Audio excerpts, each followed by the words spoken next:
Once again, we gather in search of the truth, dark, and mystery. It's the Drunk Turkey Show. Big development today in the investigation into the murders of 4 University of Idaho students. According to state and local officials and court documents, 28-year-old Brian Christopher Koberger has been arrested. He was arrested and arraigned this morning in Pennsylvania. We have new details on what Brian Koberger was doing right before his arrest. Police says a tactical team burst in to arrest the Idaho murder suspect. He was in pajamas and latest gloves, stuffing trash into Ziploc bags. Hey, greetings from the year 3000. It still sucks. This is Philip J. Pride, and you're listening to the Drunken Turkey Show. Your one stop for this sort of thing. Hit that button, like and subscribe. You know what to do, just like every other podcast. You guys know what to do, just like every other podcast. What is up, everybody? Welcome back to the DT Show. I'm Daniel, and today we're going to be talking about 2 different cases. Camila Olmos, who's gone missing out here in San Antonio, Texas, under some very suspicious circumstances, still missing. There was a search earlier today. I actually spoke with her mother a little bit briefly earlier today, not very much, just kind of reached out to her, let her know that I am close by and willing to help. There's going to be another search tomorrow morning at 7:30. I'm going to try my best to get out there. I can't promise anything, and that's what I told him. I have to work tomorrow, but I'm going to try my best to get out there and help out as much as I can. But she's still missing. There's some footage and some new pieces of information that have come out here locally that I'm going to share with everybody that is following this case across the nation. Apparently it's starting to pick up a little bit of steam when it comes to the news coverage. I've seen Daily Mail, now People Magazine, put out an article on Camila. And so we're going to put out the information, what's going on local that maybe perhaps isn't getting out there through the mainstream media as well. And so the other case we're going to talk about is referencing Ashlee Buzzard, who pled not guilty today in a hearing. What was it? Her arraignment earlier today, and we're going to look at the charges that she was charged, what they mean. We're going to look at what potential defense that she might be coming up with. We know that she had a false imprisonment charge not too long ago, where she may have, spoken a little bit about what her defense may have been or will be come up if she were to be arrested, and we'll talk about it more in depth. But she was planning on being arrested even at that point. She was getting boxes and things of that nature. And the person that she had been accused for false imprisonment, she was making arrangements, if arrested, to have her stuff moved out and things of that nature. So a lot of information came out of there, a lot of information coming out of the courtroom today. So we'll break all that down. Please hit the like button, hit the subscribe button, ring that notification bell. You guys know what to do. Without further ado, let's get into it. We're going to start off first with Camila Olmos. Let's share the screen. I want to show you guys some local coverage today, and some video footage that they shared. So let me boost up the audio. And this is from Ken's 5 local news. Camila's mother, Let me make sure I don't have this on. It's on regular speed. Rosario says when she woke up Wednesday morning, she thought her daughter had gone for a walk, but hours later realized something was wrong. This is the last sighting of 19-year-old Camila Mendoza Olmos, the morning of Christmas Eve, just before 7 a.m. outside her home in the 11,000 block of Caspian Spring in Northwest Bexar County. The video captured Camila next to her vehicle while the lights are on, but it doesn't show where she went after that. So as you can see, and this is footage, it appears to be from the neighbor's yard, ring footage. It's picking her up, walking to her vehicle.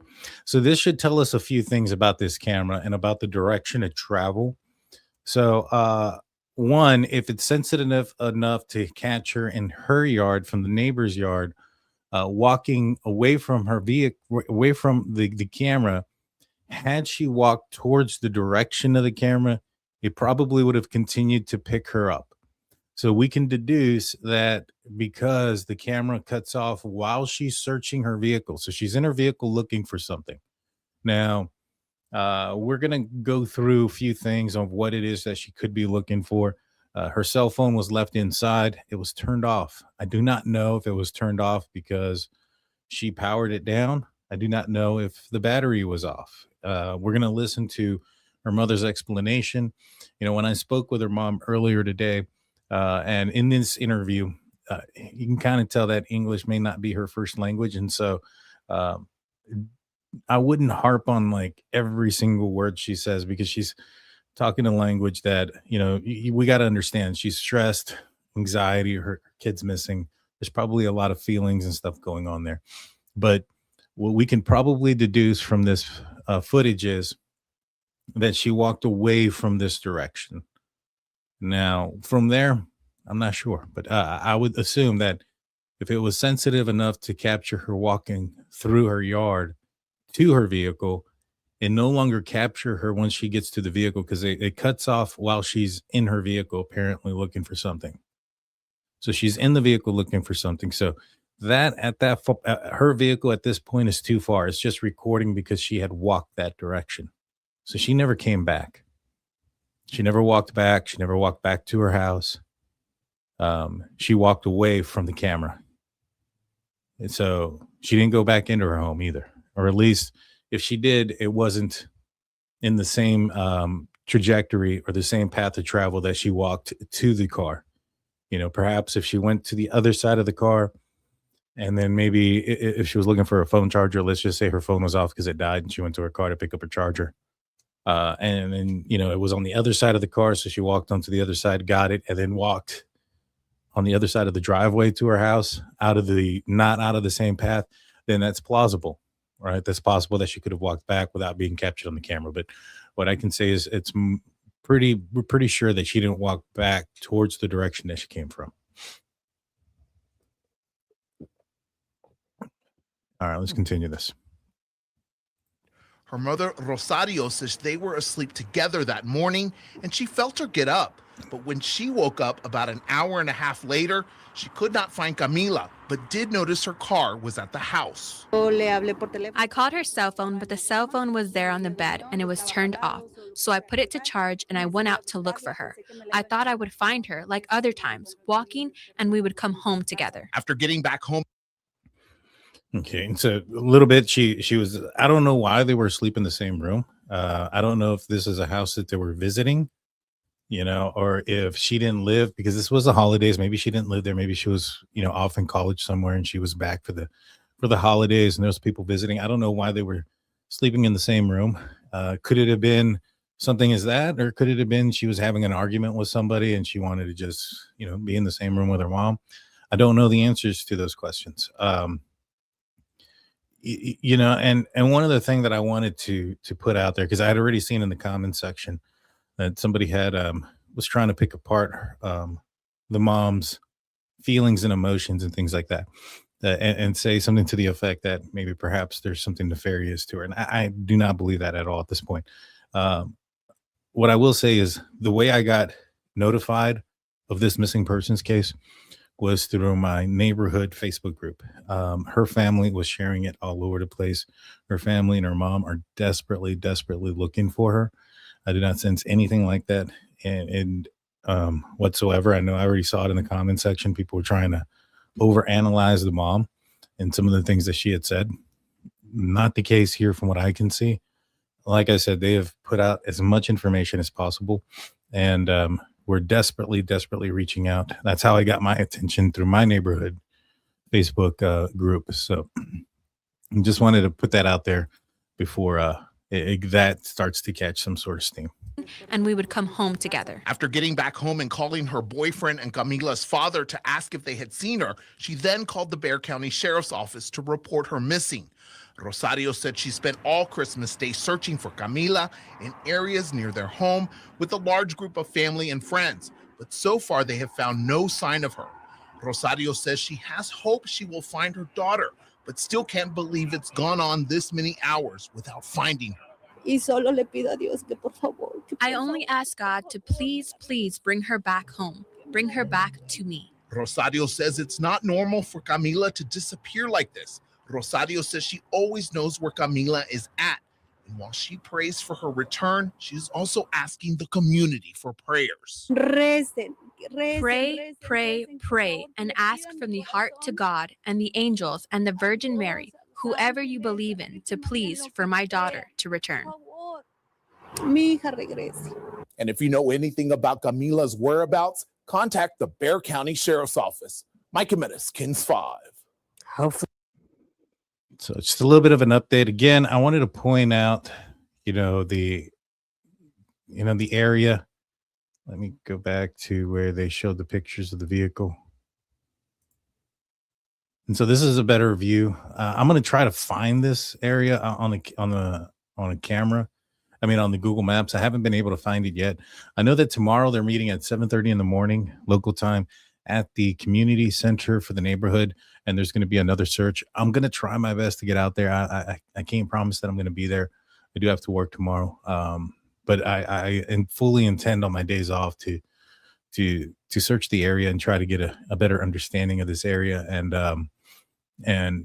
possible direction of travel. She apparently liked to walk in the mornings. And so it wasn't uncommon for her to have left at that time. And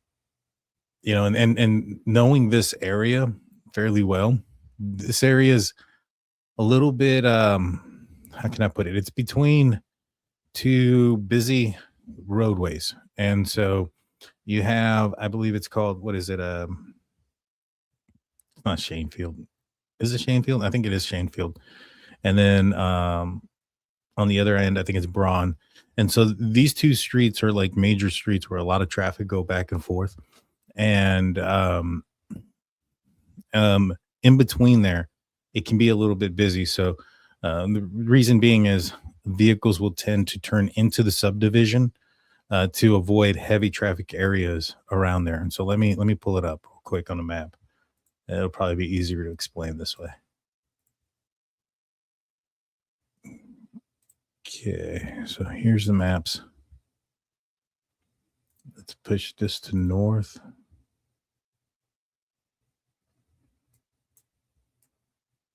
Okay.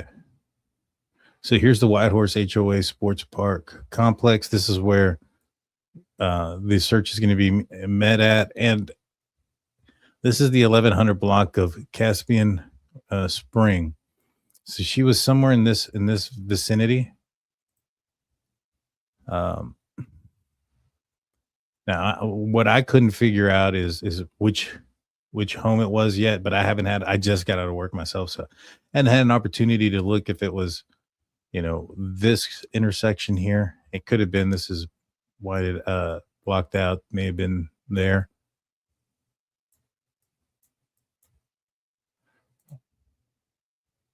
And so, but in the area you have, like right here,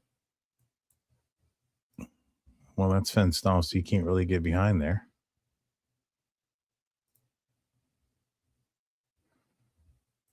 But I'm sure, as you can see, there's like this walking trail right here. I'm sure it's accessible somehow. I don't know if who walks there or whatnot, or if that's accessible to them, to the community.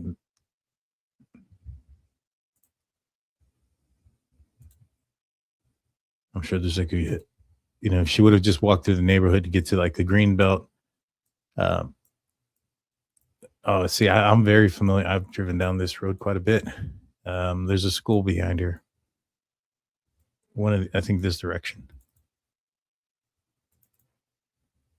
Yep. And so this area gets really, really busy. A lot of people driving around trying to get from one end to the other, to get from Shanefield to Braun Street. That's why I've used this road before myself to get from Shanefield to Braun in the past. And so that's why I'm familiar with this street here. And I'll tell you what, it usually does get busy, but on a Christmas Eve morning, when there's not a lot of traffic, I don't see a lot of people not living in the area not being in this area. Like there would be no need to do that at this time. You know what I'm saying? So I don't, although it's a heavy trafficked area, not really on the day that I would believe that, you know, when the day that she went missing. But you know, there's a basketball court, there's a green belt that she can walk on and things like that. I would head out this direction to see if she came out this way, maybe, I don't know, hurt herself. I mean, it's been a few days. So it's kind of, time is of the essence. But there's a few things out here. There's a dog park, a pool, playground, quite a bit of stuff here. Let's see. So this is the Daily Mail. Fears 19-year-old girl who vanished without a trace on Christmas Eve morning. Walked in Texas human traffic. I don't know. I don't know about that area being a Texas human trafficking hotspot. Let's see what this says. 19-year-old Texas woman vanished without a trace during a routine Christmas Eve walk. Morning walk, disappeared just minutes after leaving her home in the region long flagged by authorities as human trafficking corridor. I mean, San Antonio, I mean, I guess if you want to consider San Antonio or Texas, that, but I wouldn't say that neighborhood or that this area, that area is anywhere near that. You know, that area, the wild horse area is actually upper middle class, I would say. Let's see. Camila Olmos was last seen shortly before 7 a.m. on Wednesday, Christmas Eve, after leaving her home in the northwest Bexar County, Texas, on the outskirts of San Antonio. A clear alert Texas statewide system for locating missing and possibly endangered adults has been issued, and a desperate search continues. Surveillance video that morning shows an individual believed to be Camila standing near her vehicle with the lights on, appearing to search inside her vehicle for an unidentified item. Moments later, the footage ends. Camila's car was still parked at the home, leading authorities to believe she left the area on foot. She's not been seen since. Deputies described Camila as 5'4", weighing about 110 pounds. She was last seen wearing a baby blue and black hoodie, baby blue pajama bottoms with white shoes. Authorities say the only items she believed to have on her, with her, are her car keys and possible her driver's license. So those are the only items that I guess that appear to be missing from her. You know, they can't account for are the car keys and her driver's license. You would assume that if she took that with her, that's weird. You know, the only reason I think it's weird is like you leave your phone behind, but you take your driver's license. It's a weird thing. A clear alert has been issued by the Texas Department of Public Safety, classifying Camila Mendoza almost as possibly endangered missing adult in this vehicle. Surveillance footage shows an individual believed to be Camila near her vehicle shortly before she vanished. Pictured the family car near where she was seen. Now, I'm fairly positive it wasn't left this way. Authorities have not shared evidence of foul play, but circumstances including her abandoned phone, her sudden disappearance on foot, and the lack of any confirmed sightings have fueled growing concern. According to her mother, Rosario Olmos, Camila typically went for morning walks, and a routine that made her sudden disappearance all the morning alarming. Rosario told CBS affiliate Kent's 5 that she had her daughter had been sleeping together early Christmas Eve morning when she felt Camila get out of bed. About 90 minutes later, Rosario woke up and realized her daughter was gone. I called her cell phone, but the cell phone was there on the bed and it was turned off. I put it to charge and went out to look for her. So this tells me that it was most likely dead. If she had to put it to charge, you know, that it probably wasn't turning on. It was dead. Maybe that was the unidentified item that she went out to go and look for. I thought I would find her like other times walking and we would come home together. Camila never appeared. That's an interesting. I thought I would find her like other times walking and we would come home together. I wonder if she's ran away before. I don't know if there's a history of that or not. I have no idea. And I mean, like I said, there's also a language issue here. So I mean, she could just be thinking like went outside. She's been walking the neighborhood and I've seen her walk the neighborhood. So it may not mean anything. After checking Camila's boyfriend and her father, both whom said they had not seen her, Rosario contacted the sheriff's office to report her daughter missing. Family members and friends spent Christmas Day searching for the area around the home, but no sign of the 19-year-old. Huh. Camila is described as 5'4" and weighs about 110 pounds. There's a picture of her. Her mother, Rosario Olmos, says she went searching for her daughter, believed she would find her walking as she had many times before. Neighbors are seen coming out of the street, comfort Camila's mother, Rosario. After checking with Camila's boyfriend, pictured here, and her father, both of whom said they had not seen her. It is not normal for her to disappear, Rosario said, adding that she usually knows where her daughter is at all times. I only ask God to please bring her back home. She said, please bring her back to me. As the search stretched into Christmas Day, Camila's aunt, Nancy, Olmos issued an emotional public plea online, urging people to share the information and pray for the teen's safe return. That's the one I found too. I found Nancy's online plea. Please help me and my family continue to share this, Nancy Olmos wrote. We are still searching for my sweet angel niece, Camila Mendoza, almost 19 years old. She added that Camila had recently been baptized and was deeply religious.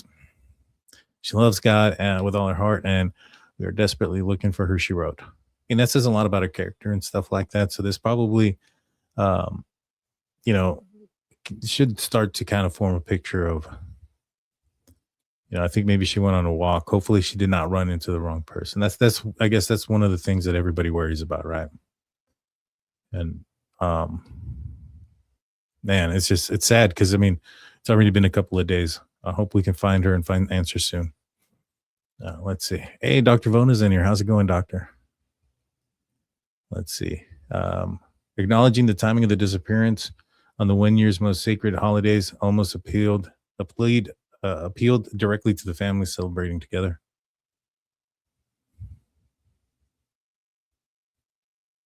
I feel so bad for her. I hope she's found soon. I hope her and her family find her soon. I know many of you gathered with your children and loved ones on Christmas, opening presents, celebrating together. As a sister in Christ, I humbly ask for one special gift this year in the name of our Lord Jesus Christ. Please help us by sharing these posts and most importantly, by lifting Camila up in your prayers. We believe in God's protection. We have faith and Camila will come home.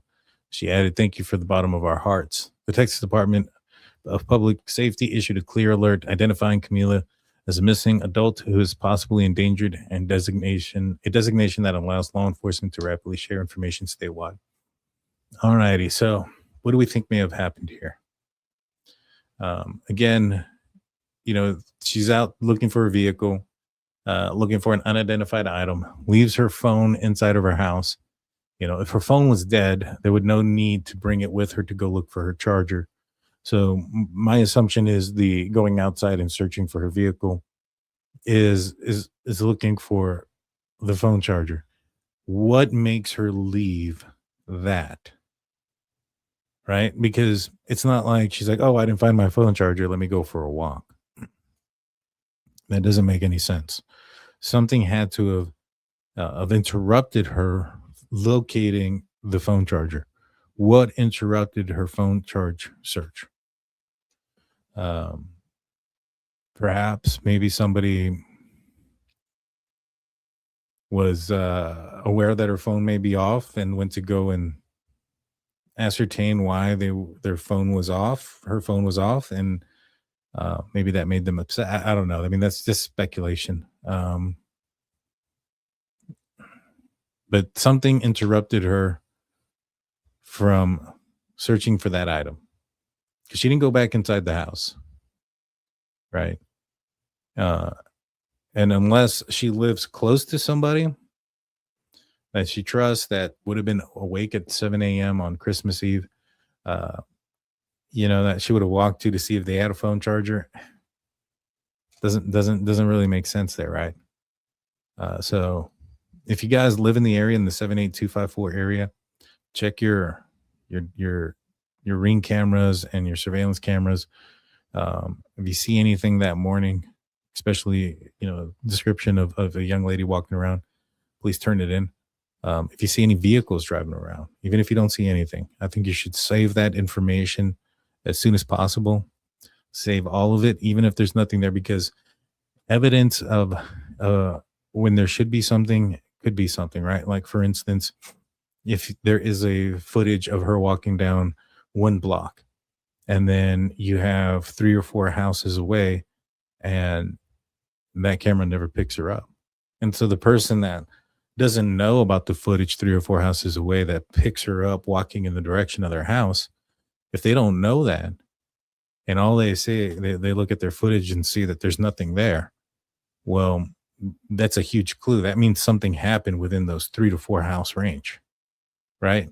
And so if you have any footage from that morning, you live in the 78254 area, turn over your surveillance to your home, ring, those type of things. Save it at the very minimum. Contact the Bexar County Sheriff's Office, and hopefully maybe perhaps you can submit that, and they can start to build a timeline of, or maybe not a timeline, but a direction of travel, and again also vehicles. I mean, if somebody was driving in the area and they came across her, and they're I mean, it's Christmas Eve, it's 7 o'clock in the morning.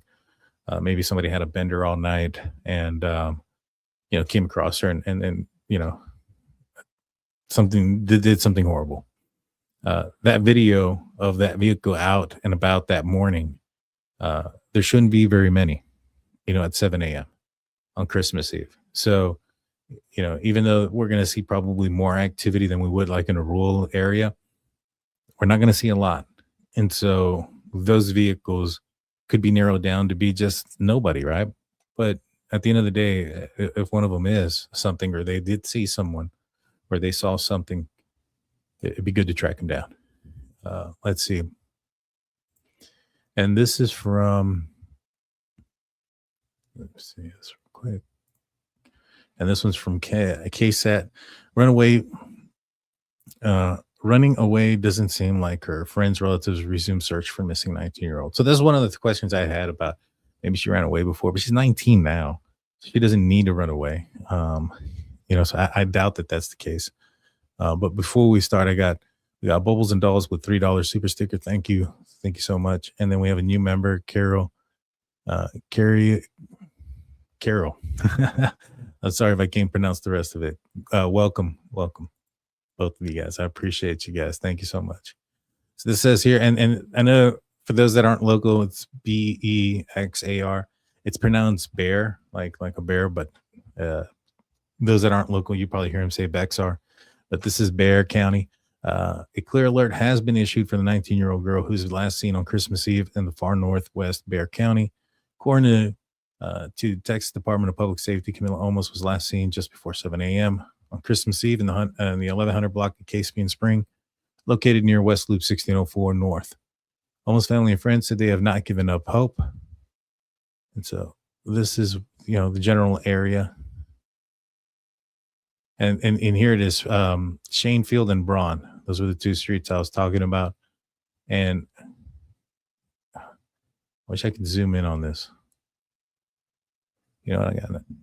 So there is like this one roadway, a main roadway between Shanefield and Braun that most people drive to get around traffic here. And this Caspian Road, or Spring Road here, is just off of that main road that people drive to get through. Just something that I saw from the that image there. She was wearing a black North Face sweater with baby blue accents, baby blue shorts, and white shoes. I also read that she was wearing baby blue pajama pants. So I'm not sure if they're shorts or pajama pants. I've heard two different stories there. Authorities added that she's 5'4", tall, has brown hair and brown eyes, weighs about 110 pounds, and believes she may be in danger. And I believe that the whole in danger aspect is probably from her disappearing and not being back. Doesn't say anything about her family or friends saying that they don't believe she ran away, but I don't think that was. I think that's probably less likely as well.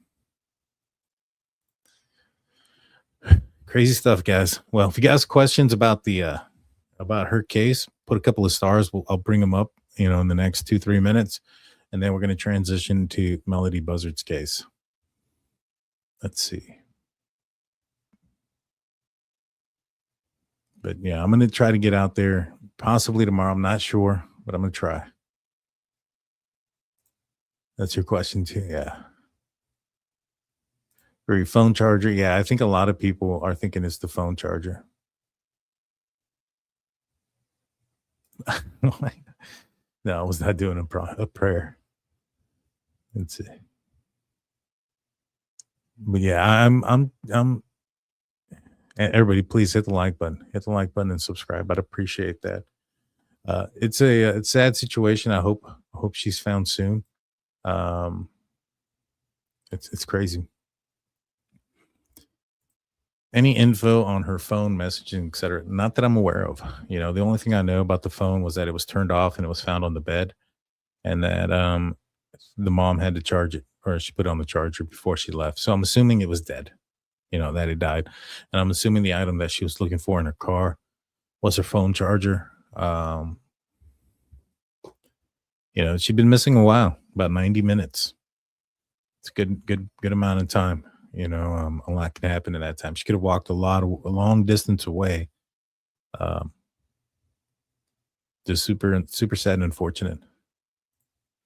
Do we know if there was an ex-boyfriend? That's a good question. I do not know, you know, but if there was an ex-boyfriend, I've talked to the mom a little bit, like very brief. Like I sent her a couple messages and she responded with a voice message, tell me about tomorrow's search and things of that nature. And so very brief, but I don't know about the boyfriend aspect. I know that she has a boyfriend and they contacted him. You know, I'm assuming he's going to check out. You know, law enforcement are probably going to ask him about his whereabouts and if they can prove it, and, you know, probably look at his phone and things of that nature. But if there was an ex-boyfriend or a admirer, so to speak, maybe perhaps somebody who, you know, had her, you know, knew where she was at or some of that nature, and was upset that her phone was off, you know, could that person have been hanging around out there, you know, that morning waiting for her, I guess, to walk out? You know, I would assume, given the amount of cameras in that area, that something like that probably would be captured, but who knows? Who knows? It sounds like the her being in her car is the last footage that there is. It cuts off, unfortunately, while she's in her car. So she walks outside of the range of motion for that camera. Why are all these missing people? I don't know.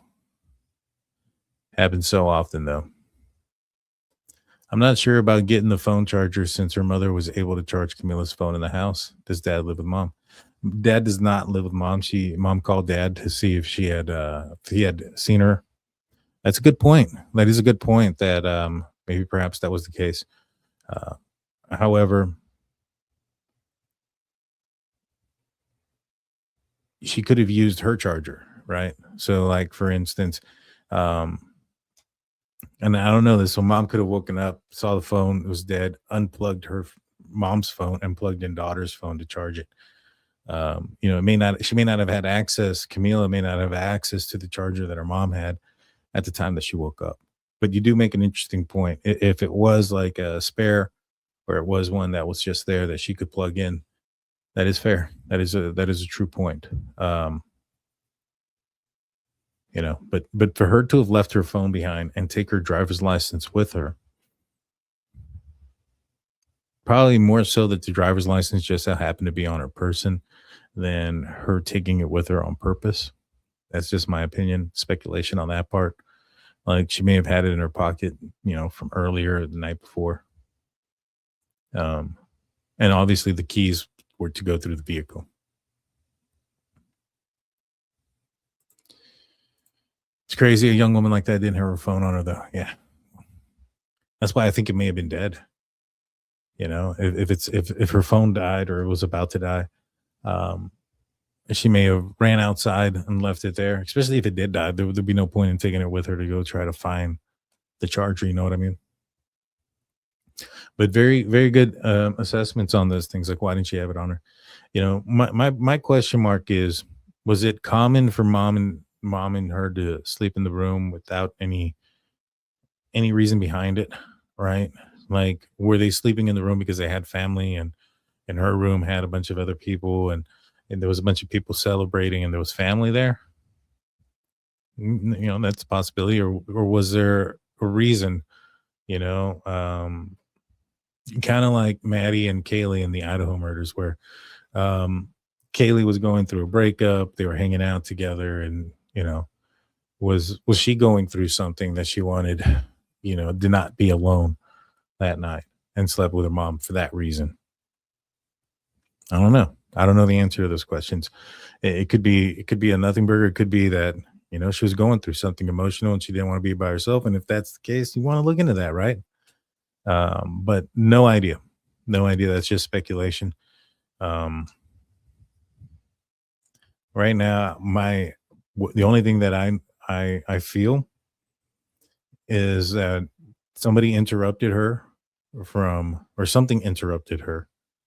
searching for the item that she was looking for, and she went in the opposite direction that she came from. Because had she gone in the same direction that she came, I think the camera would have turned back on and picked up that motion. So I think that's pretty much the only thing that I can deduce out of this at this time is that something interrupted her from looking for her phone charger, and it happened in the direction opposite of the camera. Outside of that, everything is speculation at this point. More information will come out, and we'll continue to watch this. I'm gonna try to get out there tomorrow. I can't promise anything, but I'm gonna try to get out there and help in the search. Hopefully we can find her. All righty, guys. Let's see. One more question. Has she been out just before going missing? No, she was laying down. She was asleep with her mom. Any other ring cam footage of her in the area? Not that I'm aware of. Not that there's been anything out there. Red Rice Wilson says, my mom hates to sleep alone. It could have been mom wanting her. That's absolutely true. Number 99 on the thumbs up. Let's get those thumbs up. Come on. Just here from North California. My bad. I was like, are you visiting there? All righty, guys. Let's look into. So, if you guys find anything or hear anything, please contact the local sheriff's department. Contact Bexar County Sheriff's Office. I don't have their number on me. I wish I did. I closed down everything on the case. But anything, if you're in the area and you want to go search, go to the Wild Horse Amenity Center tomorrow, 7:30 a.m. If you're in the area, they're going to be searching for her. I'm going to try to be out there. And hopefully we can find her. I'm going to continue to talk about this case and until we get some answers. And I'm hoping we get some soon. All righty, guys. So in other news, we have the Ashlee Buzzard case where Ashlee Buzzard pleads not guilty to murder. Now, I wanted to bring this up because these are the charges. Let's start off first and foremost with the charges. So we have felony murder. Then there's an enhancement, murder, kill while lying in wait. And then another enhancement, firearm, GBI, com-/F. I'm not entirely sure what all the other stuff is, but I'm assuming it's because of the use of a firearm. The felony murder is probably because of the age of the victim and the relationship between the mother and the daughter. And then the interesting one is murder, kill while lying in wait. Now, we had a little bit of a discussion earlier amongst the mods and the members in the Discord. If you want to be a Discord, I know we had a member that just joined. I'm going to drop the link after the show so that you can become a part of the Discord channel where we have our conversations. And this is where this came up. And lying in wait is kind of like, and Claude did this, and she brought up an excellent point. She said that if Brian Koberger, and this is a case that we cover a lot, if Brian Koberger had snuck in the house earlier and waited, and then, the victims got home and then ambushed him, at that point, that would be an example of lying in wait. I wondered if they're utilizing the fact that she may have given her daughter the false pretense of what the trip was about. right? She may have told her daughter that they're going to do this trip for this reason or that reason. And obviously, she had this premeditated plan to take out her daughter, as horrible as that sounds. And, there was the, having her wear wigs and doing all this stuff to disclose, not to disclose their location and things of that nature. I think there's a possibility of that. I think, when it doesn't sound like the crime was an ambush, like a hiding or scenario like that. For instance, they had the vehicle, they had her vehicle, they had GPS, and they had the key cycles. And yet that area didn't scream anything out to law enforcement for them to go and look at that area. In fact, it was, and I have it here, how a back road discovery led to the arrest of Melody Buzzard's mother. And so this says here, as December sunset over central Utah's the Stanstone Peak, a couple ventured down a nondescript dirt road to snap photos against the backdrop of a red rock vista. Instead, they stumbled across a grisly discovery among smattered shrub and parched soil, the decomposed remains of a little girl. So this area, when law enforcement were talking about it, it was not on their list of places to go yet. And so nothing screamed out when it came to, the key cycles and the GPS. So she didn't turn her vehicle off. She just pulled up, got out. So it doesn't sound like it was a scenario where she was hiding and waiting somewhere. And one of the things that's really going to do her in, because she pled not guilty, right? And so she had the false imprisonment charge earlier this year. And in that, she told the person that she allegedly had falsely imprisoned that she had, I guess, met a couple at a zoo. And the plan was that the couple was going to take the little girl, and that the reason that she was driving all over the place was because it was to avoid, that was because at the direction of the couple for whatever reason, and that the direction of the couple was what got her also to buy license plates and things of that nature. I had wondered if this was what her defense was going to be, because she does drive in this weird manner. There is proof of life on the return trip home. So it's not like she went to this area, committed the crime, and then turned around and came back home. She went way up north. Maybe she got cold feet a couple of times along the way. Maybe that's why she started coming back. Or maybe perhaps that was the plan the entire time, that she was going to go up north. And that way, if somebody were to ask, why did you go so far up north? And she has some sort of evidence or proof that she was, being told to do these things, right? Not necessarily on her own, which took a lot of forethought and a lot of planning to do, to go to that extent, to think, all right, eventually they're going to come looking for her. Eventually they may find this path that I'm going to take. And eventually I'm going to have to explain it. And so if they find it and I go all the way to this one point, turn around, commit the crime, turn around and come back, then it's going to be very easy for law enforcement to find the location where the crime was committed, to find the remains. It'd be a lot harder if it was done somewhere in the middle on the way back. That's a lot of forethought, a lot of planning. That's a lot of premeditation to think that intensely about this crime that you're going to commit against your little one.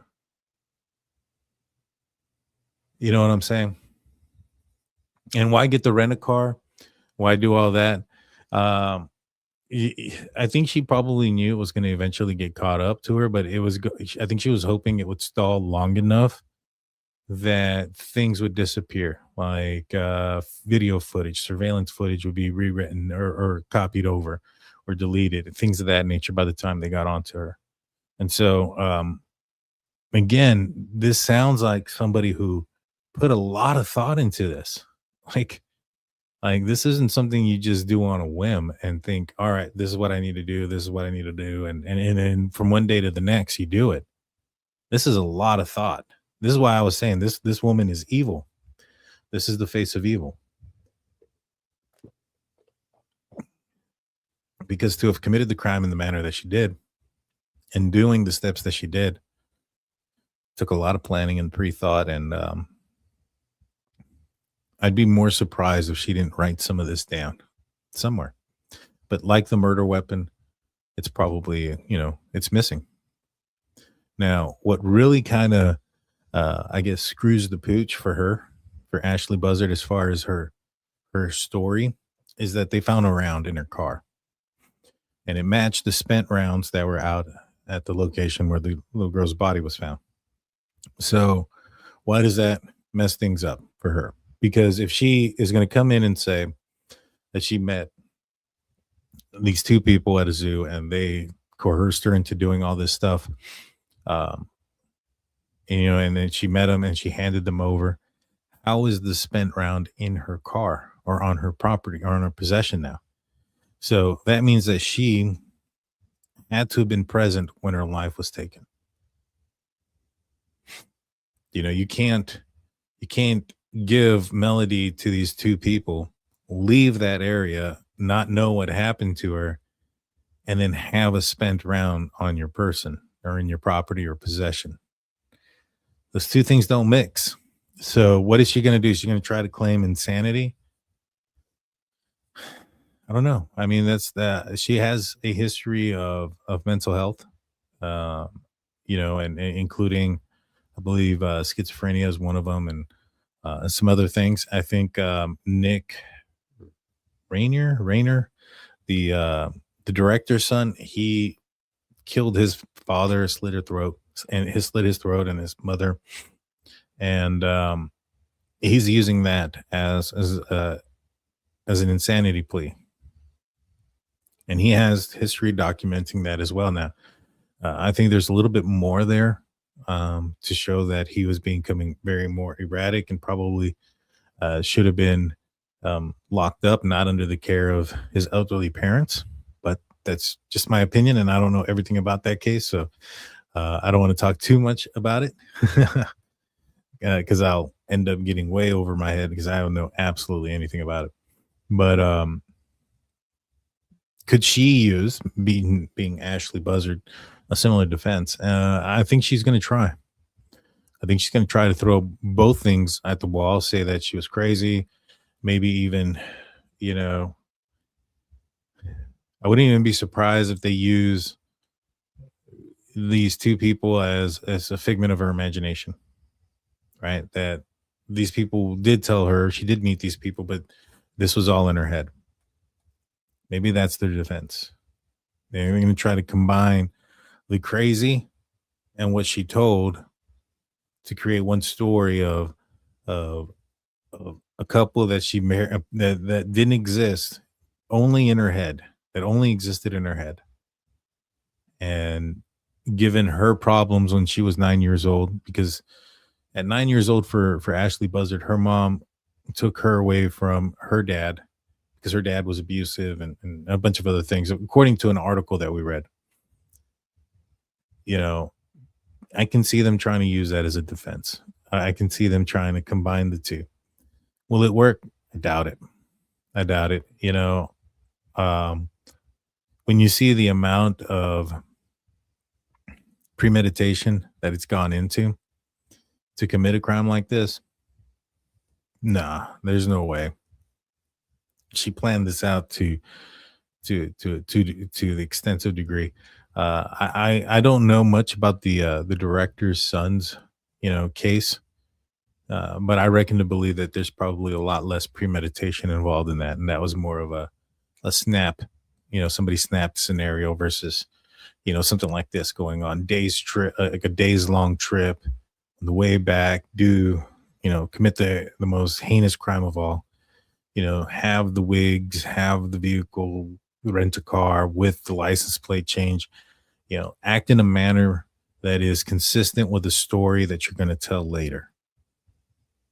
I mean, right there, that just kind of tells you the amount of premeditation that went into it.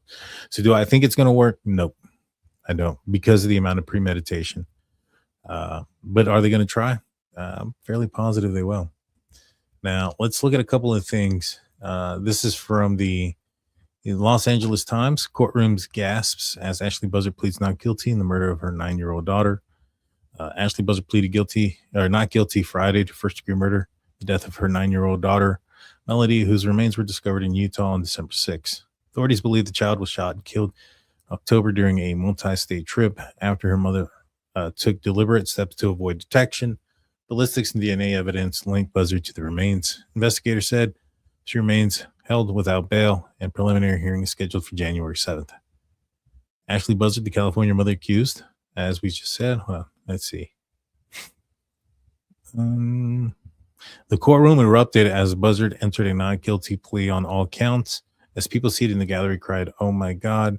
Video of the hearing shows a court officer briefly called for the order before the proceeding continued.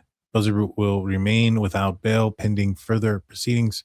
According to the Santa Barbara County District Attorney's Office, her preliminary hearing is scheduled for January 7th. Authorities allege that Buzzard fatally shot Melody during a multi-state road trip in October before returning home alone to Santa Barbara County. And, they're charging her and they're doing the trial and everything in Santa Barbara, indicating that the intent and the planning went on in Santa Barbara. So, some folks will ask me, what did you think this was? I told them, I was like, her being a cold-blooded murder was not out of the realm of possibility. When me and Dr. Vona were talking about the possibilities of what this is, I had mentioned that one, if she was, having these mental problems, she would be susceptible maybe to somebody being able to take advantage of her. Maybe what she is saying is true, although unlikely, but maybe. I thought the most likely thing was that the trip was related to something else. And during the trip on the way back, that an altercation occurred and Ashlee Buzzard lost it and took the life of her daughter somewhere out there, which is still possible. It's still possible just after what we've heard and after the charging in Santa Barbara County versus her being charged in Utah, because had that scenario happen as I thought, it wouldn't be a charge in Santa Barbara, it'd be a charge in Utah, because that's where she lost it. That's where the crime would have occurred. So for them to charge her in Santa Barbara probably tells me also they have evidence for the planning of this and the planning there from Santa Barbara. So what most likely happened has switched from, in my opinion, from that altercation in the middle of nowhere and it turned deadly to she was a cold-blooded murder, and she planned this. She's a cold-blooded killer, planned this from the beginning. And that was the sole intention of the trip. And the actions that she took were in efforts to evade the investigation that would have been going against her. And in order to have done so, I'm telling you, she has to have had written down somewhere some plans and things of that nature, because there's just so much forethought that have gone into this. I doubt she just thought about all this in her head and just, did it in one swing. That doesn't make sense to me.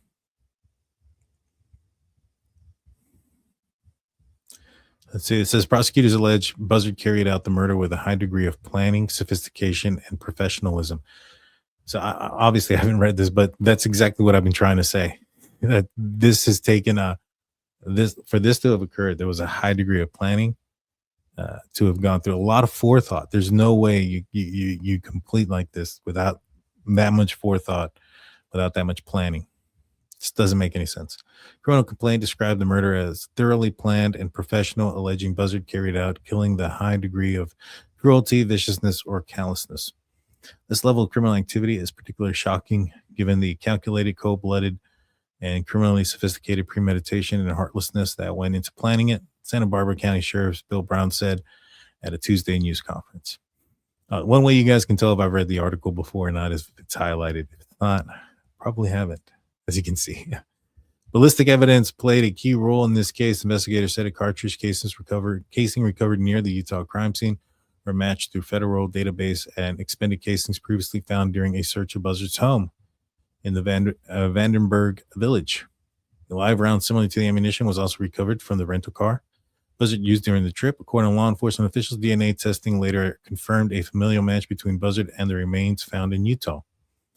Buzzard was arrested at her Santa Barbara County residence on December 23rd.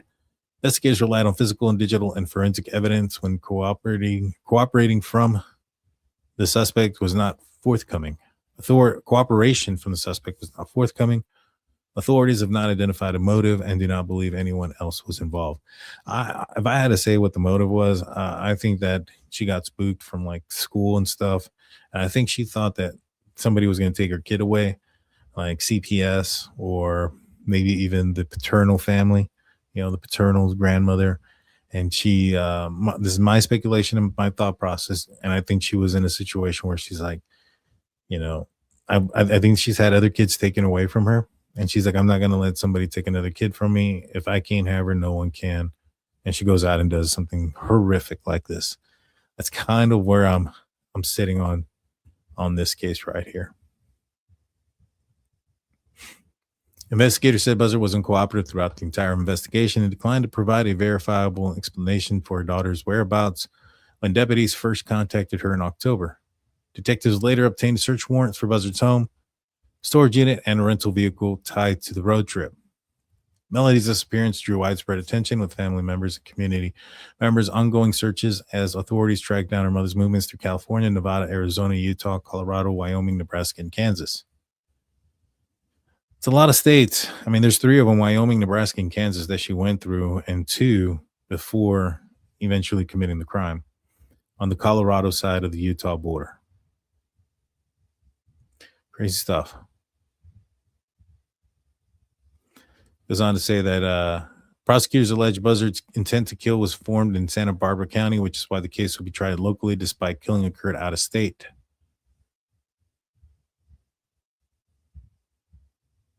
Also goes on to say that court records show Buzzard had faced financial instability in the recent years, including a Chapter 7 bankruptcy filing for multiple civil collection cases. Buzzard's next court appearance will be set for January 7th, and judge will determine whether there was sufficient evidence for the case to proceed to trial. I will say, and we'll watch this, that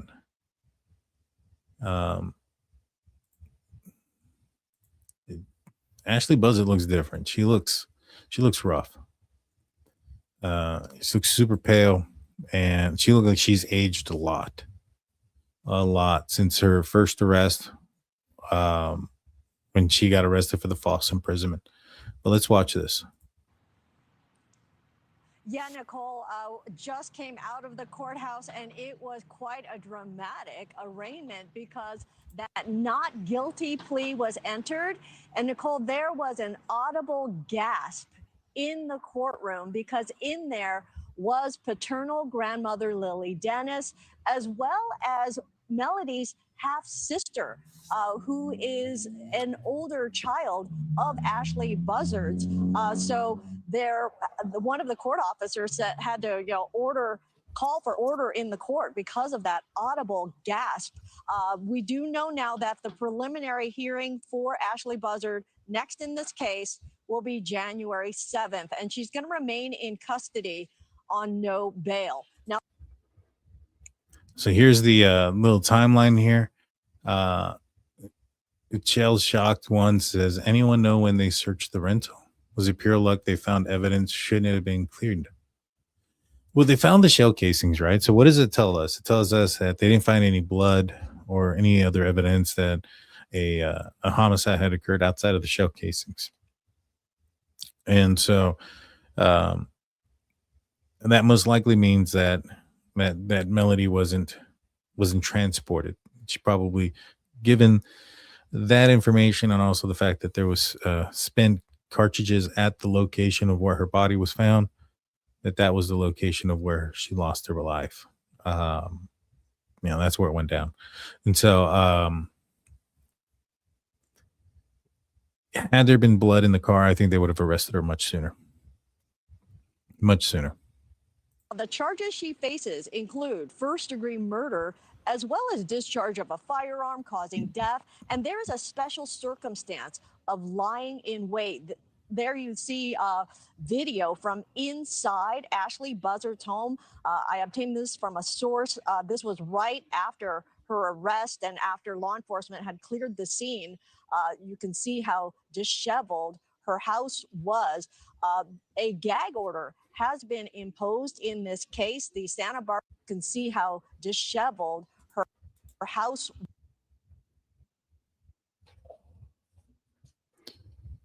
All right, never mind. I saw this right here on the door. I was like, is that like, look like somebody was hitting the door, but it's not. That's like a sticker, I think. Was a gag order has been imposed in this case. The Santa Barbara County Sheriff's Office is ordered not to release any further information about this case. They held a news conference just earlier this week, right after Buzzard's arrest on Tuesday, revealing a lot of detail. She looks different. I mean, that one image that I have of her, she looks like super pale. I think this was earlier. This was November 12th. Let me see if I can find the picture I have of her now.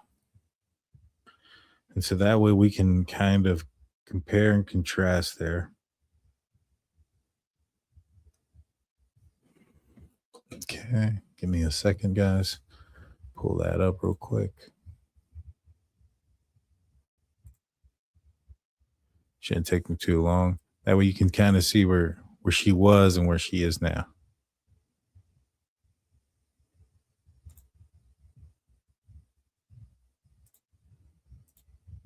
Okay. Almost got it. I need to find an easier way of doing this. Okay, so as you can see, like this is her on November 12th on the left. I believe this is her recently.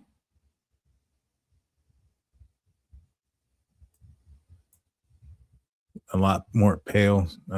It's probably stayed inside a lot more since everything. Her hair's gotten a little bit longer than what it was. As you can see, like for instance, her ear is covered up with her hair now. It goes a little bit further down on the collar. Very pale.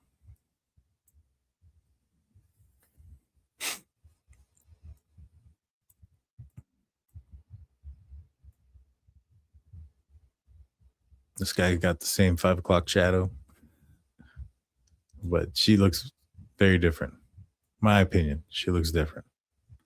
Let me know in the comment section. Do you guys think she looks like she's aged a little bit more?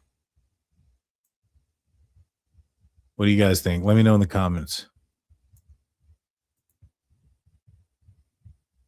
About the evidence that they've been collecting over the last 2 months since Melody was reported. See, even here, she doesn't have makeup or anything on. She just has a wig. She doesn't look like that. She looks different. She looks like she's aged a lot. Reported missing back in October. And according to the sheriff's department, the evidence include cartridge cases, some that were found in Utah near the scene of where Melody's body was discovered in a very remote area of Wayne County. And according to the sheriff, that matches a live round, which was in the rental car that Ashlee Buzzard had rented in order to go on that mysterious road trip with Melody on October, from early October until October 10th, when she returned to Lompoc without Melody. And according to the sheriff's timeline, they believe that Melody was shot and killed on or around October 9th. Also in court today, Nicole, Tyler Brewer. He's the one who had accused Ashlee Buzzard of false imprisonment. Those charges were eventually dropped, but he said he was here to support the family. But again, quite a dramatic moment in court when that not guilty plea was entered. There was an audible gasp. The preliminary hearing, which is set for January 7th, Nicole, notably, that is also the same date of the next court date for Nick Reiner in the murder of Rob and Michelle Reiner in Brentwood. So quite a date coming up, January 7th, with two major court cases, as well as that is the anniversary of the Palisades and Eaton fires as well. Yes, Nicole? a lot will be happening there in Southern California on the 7th. All right, Nancy Liu with the very latest in this case. Thank you. Thank you for watching. Subscribe below and down. Jeez, Chris Como, turn it down, my man. You don't got to yell at us. Don't got to yell at us. But do as he says. Like and subscribe. I'd appreciate that. Do as he says. Like and subscribe. I don't agree with everything else he says, but like and subscribe, I will. Let's see. Let's see. This is the footage of just the house that we were looking at.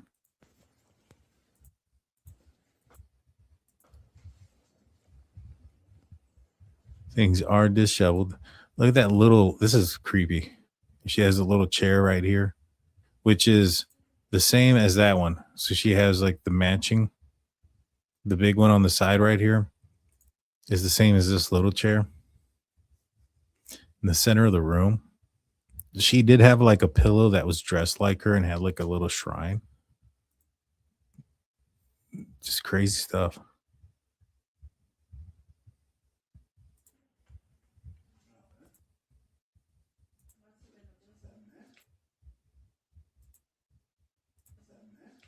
Here, a little bit. That looked like a pink tent.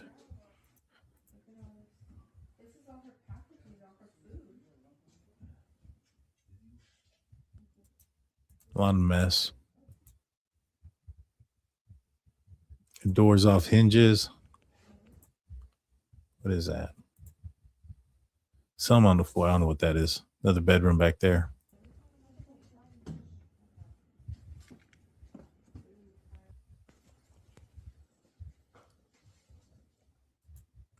Great stuff. So that's her home.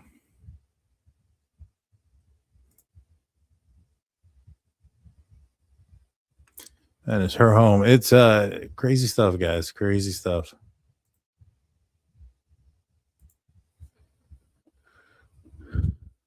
All right, so I wanted to read this. This is from JUSTIA. This is the special circumstances lying in wait. The defendant is charged with a special circumstance of murder committed by the means of lying in wait. To prove that the special circumstance is true, people must prove that the defendant intentionally killed, insert the name of the victim, and the defendant committed the murder by means of lying in wait. A person commits murder by means of lying in wait if he or she concealed his or her purpose from the person killed. So the very first thing there is kind of what I was saying. Like, she must have gave the false impression of the trip. So she concealed the purpose of the trip by saying that it was for something else when the entire trip was solely intended to take her life.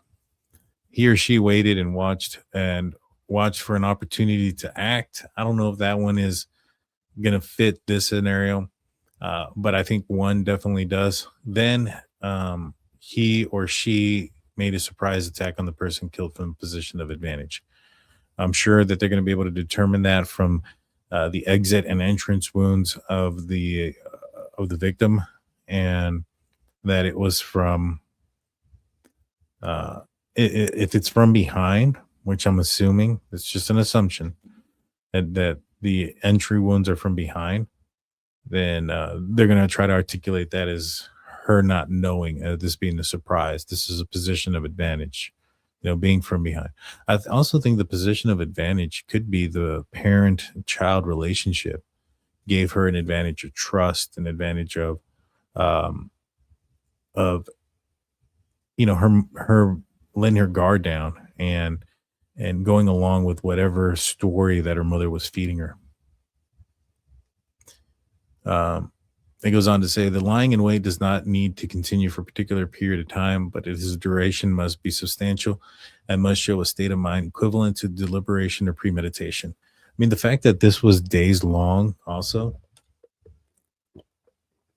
there was plenty of opportunity for her to have turned around to decide not to do it as well. This goes on to say the defendant acted deliberately. He or she carefully weighed the considerations for and against her choice, and knowing the consequences, decided to kill. And I think that goes on with the aspect of her going through the steps, taking this trip, the trip taking days long, and then committing the crime on the way back. It's I think it fits every act of that, of what that paragraph said. A person can conceal his or her purpose even if the person killed is aware of the other person's physical presence. And so this is exactly what I was talking about when I said it's not necessarily that she surprised her in the essence of like she was hiding in a closet waiting for, the surprise. It's that she concealed the purpose, and the child was aware of them being there, but not aware of what the purpose was. In Texas, it's a little bit different. But I've seen some cases where I saw this one particular, I think this one actually happened here in San Antonio, where a lady had started dating an older male and lured him, and the girlfriend's real boyfriend came out and they beat and robbed him. And so it was under false pretense. He went out there under the wrong pretense and thought of something else and ended up losing his life. And so they were charged with a murder and enhanced because of the setup. The concealment can be accomplished by ambush or some other secret plan. And so I think the lying in wait aspect is solely on the fact that she planned this to be the whole purpose of the trip was a cold-blooded life, her taking her daughter's life, and she concealed that from her daughter and gave her daughter false pretense on what the trip may have been for, and she walked into an ambush by her mom. Horrible stuff, guys. Horrible stuff. This woman deserves the worst to come to her, my opinion. So I'll take some of your questions, put a couple of stars. I don't think she planned on getting caught. She is mental, but she knew what she was doing. She planned it, in my opinion. Oh, I so wholeheartedly believe she planned it completely as well. Did she have a purse with her? I'm not sure. Love your comment about Chris. I'm not sure if that was towards me. I don't remember making a comment about Chris. During the arrest, do you think maybe they initially removed the wig or it fell off because her hair wasn't even curly or was such a mess? I don't know. I can see them taking it off if they're afraid that she's going to conceal something in it, if it's possible, but I don't know. Let's see. Oh, for the missing girl, did she have a missing purse? Did she have the purse with her? I don't know if she had a purse. I know that her ID is missing, and so were her car keys. And that was the only thing that they had said that was missing from her person.